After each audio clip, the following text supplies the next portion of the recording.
Hello বন্ধুরা, আপনারা দেখছেন সুমন মাল্টিমিডিয়া ইউটিউব চ্যানেল। তো বন্ধুরা, প্রতিদিনের মতো আজও আপনাদের সামনে একটা নতুন ভিডিও নিয়ে আসছি। আজকের ভিডিওটা এটাই হবে যে আমরা আদার্স ব্যাংক ট্রানজেকশন নিয়ে কিছু কথা বলবো।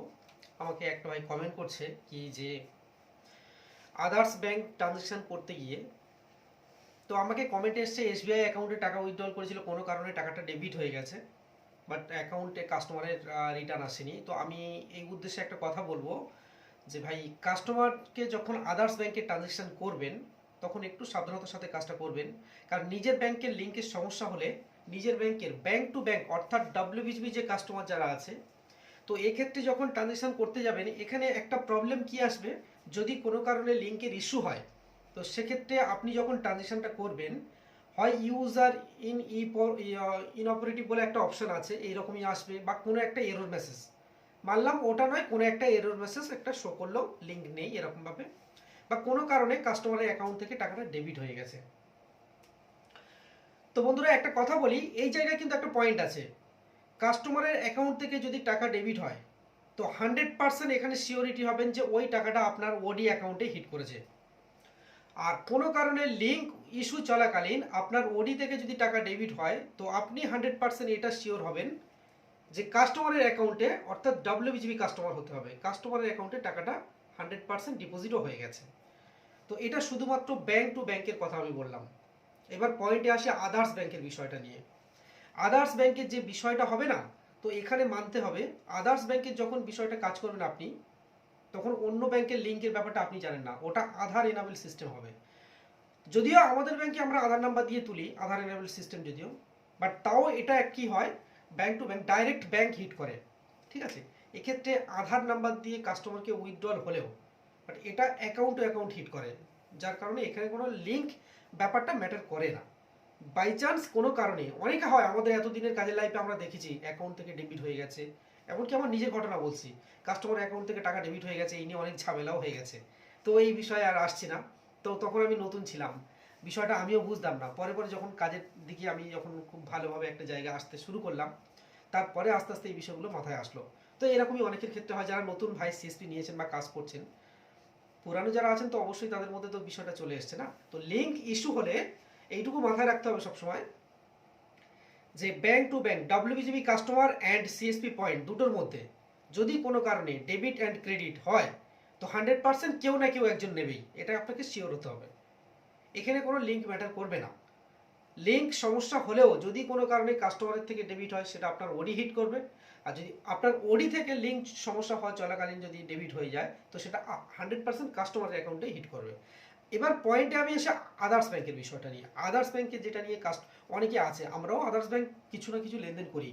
আমি কথাই বলছি, আমার সারা মাসে যদি বা সারাদিনে যদি 50টা ট্রানজেকশন হয় তো আদার্স ব্যাংক আমি দুটো পাই না।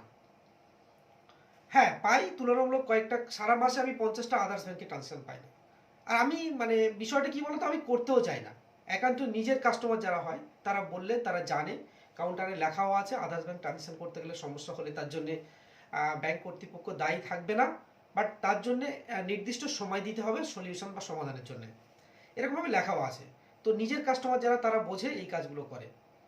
বাট অন্য কাউন্টারের ক্ষেত্রে কি হয়, এই সমস্যাগুলো হয়তো হঠাৎ করে বুঝে উঠতে পারে না। তো আদার্স ব্যাংক কাস্টমার তাদের অনেকটাই বেশি, কাজ কন্টিনিউ করে লিঙ্কের চলাকালীন বা লিঙ্ক সমস্যা, নিজের লিঙ্কটা ঠিক আছে বাট সেই ব্যাংকের লিঙ্কটা সমস্যা আছে। তো সেই সময় দেখা যাবে কি হবে, তো টাকাটা ডেবিট হয়ে গেল কাস্টমারের থেকে, বাট ওটিতে আমার হিট করলো না। এটা দুটো আলাদা আলাদা না। তো অ্যাকাউন্ট হিট করবে না, এটা তার থেকে আমার এখানে আধার নাম্বার থ্রু হয়ে আসছে, তো এই জন্য করে হিট করাটা মুশকিল হবে। আর আমাদের আধার নাম্বার থ্রু ট্রানজেকশন হলেও কি হবে, অ্যাকাউন্ট টু অ্যাকাউন্ট হিট করে, এই জন্য করে আমাদের ওই লিঙ্কটাকে ম্যাটার করে না এখানে। তো যাই হোক বন্ধুরা, আদার্স ব্যাংকের ট্রানজেকশন যখন করবেন একটু সাবধানে করবেন। পারলে কাউন্টারে একটু লিখে রাখবেন যে আদার্স ব্যাংকের ট্রানজেকশন কাস্টমারের ক্ষেত্রে একটু প্রবলেম হলে হতে পারে। তো এই জায়গায় একটু সবসময় একটু সাবধানে থাকবে একটু, কারণ এগুলো এমন একটা জিনিস সব সময়ের জন্য কাস্টমারের একটা, আমাদের একটা রিস্কের উপরে কাজটা করতে হয়। তা আমি অবশ্যই করে বলবো সেই বন্ধুর উদ্দেশ্যে যারা আদার্স ব্যাংকের ট্রানজেকশন বেশির থেকে বেশি করছেন, একটু সাবধানে করবেন, বারবার ফিঙ্গারপ্রিন্ট নেবেন না। বা যদি দেখেন যে তার ইনকোয়ারিটা খুব ফ্রেশ হয়েছে, তো আমি এসবিআই এর কথা বলি, এখানে অনেক এসবিআই অ্যাকাউন্ট আছে একবারই হিট করবে, মানে আপনি চাই চেক করুন বা উইথড্রল করুন সারাদিনে একবার। তো সেই জায়গায় অনেকে বোঝে না, তো ইনকোয়ারি করলো, ইনকোয়ারি করার পরে লিমিটটা তার শেষ হয়ে গেছে বা উইথড্রল করতে গিয়ে লিঙ্ক সমস্যার কারণে টাকাটা তার ডেবিট হয়ে গেছে, এরকম হয়।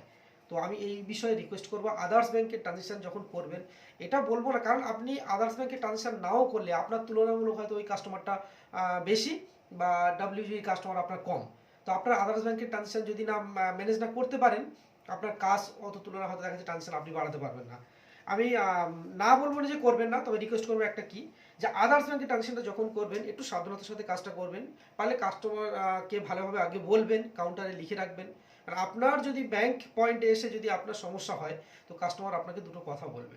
এই আমাদের কাছে কত এসবিআই বলো বা আরও ব্যাংক অফ বরোদা অনেক কাস্টমার, অনেক বিএসসি সিএসপি পয়েন্ট থেকে কন্ট্যাক্ট করে ভাইরা, যে এই এত ডব্লিউজিবিকে অ্যাকাউন্ট ট্রানজেকশন করতে গিয়ে ডেবিট হয়ে গেছে, একটু অ্যাকাউন্টটা দেখে দেন। আরে তো এইরকমই আমরাও তুলনামূলক সমস্যা হলে তাদেরকে বলি।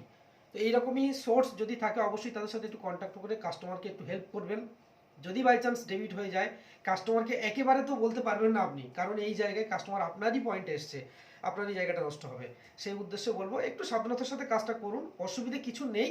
আর নির্দিষ্ট টাইমের মধ্যে দেখুন, যদি ওডিতে হিট করে আপনার 24 ঘন্টার মধ্যে হিট করবে। এখানে একটা পয়েন্ট আছে যে 1 সপ্তাহ 10 দিন হয়ে যাচ্ছে, তাও আমার ওডিতে আসেনি। এইটুকু 24 ঘন্টার মধ্যে যদি টাকা আপনার ওডিতে হিট না করে, আপনি 100% শিওর হবেন যে ওই টাকাটা কাস্টমার অ্যাকাউন্টে ব্যাক চলে যাবে। এইবার কি হবে, যদি তা নাও যায়, কাস্টমার তো আপনাকে ছেড়ে দেবে না, না, যেহেতু টাকাটা ডেবিট হয়ে গেছে, আপনি তুলেছেন। তো সেই জায়গায় আপনাকে একটা কমপ্লেন দিতে হবে, বা অনলাইন কমপ্লেন দেওয়া যায়, এটা সবাই জানেন। আমি এই বিষয় নিয়ে একটা পরে ভিডিও আসবো যে কিভাবে কমপ্লেন দেবেন, সেটা অবশ্যই বলে দেবো। তো এইগুলো অবশ্যই মাথায় রাখবেন যে আদার্স ব্যাংকের ট্রানজেকশনের সময় যাতে প্রবলেমটা ক্রিয়েট খুব একটা না করে। তো যাই হোক বন্ধুরা, আজকের এইটুকু আপডেট নিয়ে আসলাম, পরবর্তী আপডেট আরও নতুন নতুন তথ্য নিয়ে আসবো।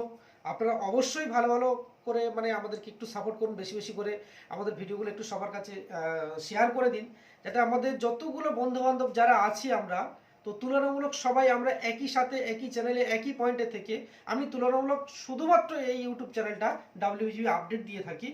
তো আমরা সবাই যেন একই সাথে থাকতে পারি, একই যুক্তি নিয়ে কথা বলতে পারি।